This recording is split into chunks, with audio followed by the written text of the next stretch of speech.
कहावत तो यकीनन आपने सुनी होगी कि ब्यूटी इज डेंजरस। बावजूद इसके भी हम ब्यूटी की तलाश में हैं। खूबसूरती हमें भाती है।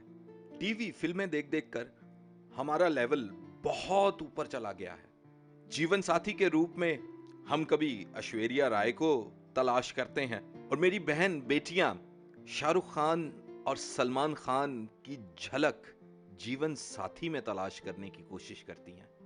ये जी आइडियलिज्म सिर्फ जाहिरी नबूदो नमाइश को देखता है। इंसान अंदर से खूबसूरत है या नहीं, कोई उतर के देखने की कोशिश नहीं करता, क्योंकि हमारे माशरे ने हमें सिखा दिया है कि फिजिकल अपीयरेंस अपील्स।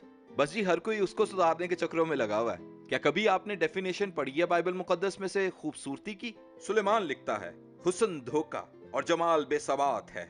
यसी के बेटों को सैमुअल के सामने से गुजारा गया और सैमुअल ने इलियाब को जब देखा तो सोचा कि शायद इसको खुदा ने मुकर्रर किया है। तो खुदावंद ने उसे जवाब दिया, तू उसके चेहरे और उसके कद काट की बुलंदी को ना देख, इसलिए कि मैंने उसे नापसंद किया है। क्योंकि खुदावंद इंसान की मारिद नजर नहीं करता, इसलिए कि इंसान जाहिरी सूरत को देखता है, पर खुदावंद दिल पर नजर करता है। तो जाहिरी खूबसूरती खुदा की निगाह में कोई अहमियत नहीं रखती है। जाहिरी खूबसूरती की उम्र बहुत थोड़ी होती है।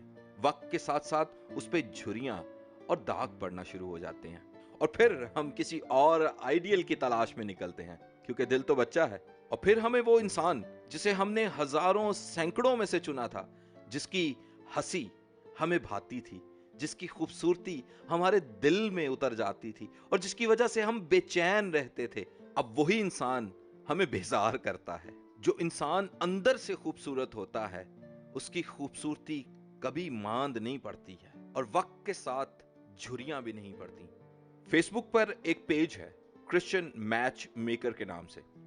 पास्टर नबील गिल और उनकी मिसेस सिमाब दोनों बड़ी मेहनत कर रहे हैं कि किसी तरह से लोगों को उनका लाइफ पार्टनर मिल सके। बहुत से लोगों ने वहां पे प्रपोजल्स दिए होते हैं शादी के, और एक जुमला बड़ा आम है, गॉड फेयरिंग लाइफ पार्टनर हमें चाहिए। और क्या आपको पता है कि इसमें हिडन एजेंडा क्या होता है लोगों का? Good fair. मैं इसको इस तरह से पढ़ता हूं, हर किसी को गुड फेयर वाला इंसान अपनी जिंदगी में अपना लाइफ पार्टनर चाहिए। शादी करना किसी दौर में बड़ा आसान हुआ करता था। गांव के नाई रिश्ता कराते थे और मजे की बात यह है कि शादी वाले दिन ही शौहर बीवी को देखता था और बीवी शौहर को देखती थी। उस वक्त फोटो शोटो का कोई चक्कर नहीं हुआ करता था। शौहर बीवी के लिए मास्टरपीस और बीवी शौहर के लिए खूबसूरत सारी जिंदगी रहते थे। यकीनन आप कहेंगे कि वो पुराना दौर था, तो मेरे अंदाजे के मुताबिक वो पुराना दौर ही अच्छा था।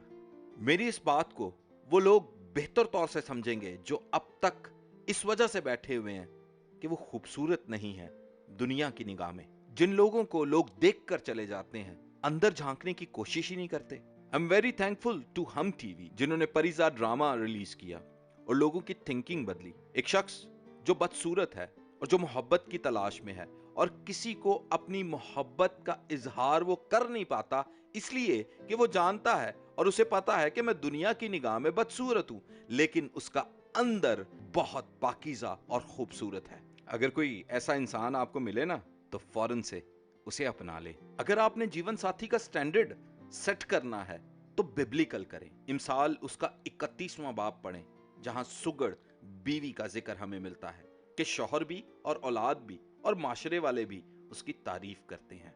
दूसरी बात जो करना बहुत जरूरी है कि शादी अपनों में करें। अपनों से मुराद ईमानदारों में करें। खुदा का कलाम ये फरमाता है कि ना हुमार जुए में ना जुतें। ये बड़ी तलख हकीकत है कि हमारे नौजवान गैर मज़ाहिब में शादी करना अच्छा समझते हैं।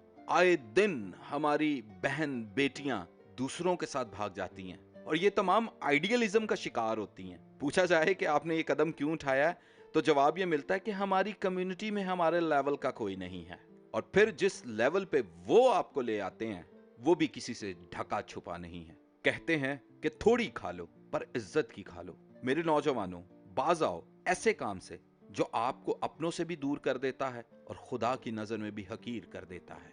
ऐ काश दिल में उतर जाए मेरी बात। चलें जी, हम चलते हैं thank you very much for watching. हो सके तो लाइक कर दीजिएगा और अपनों के साथ शेयर भी कर दीजिएगा।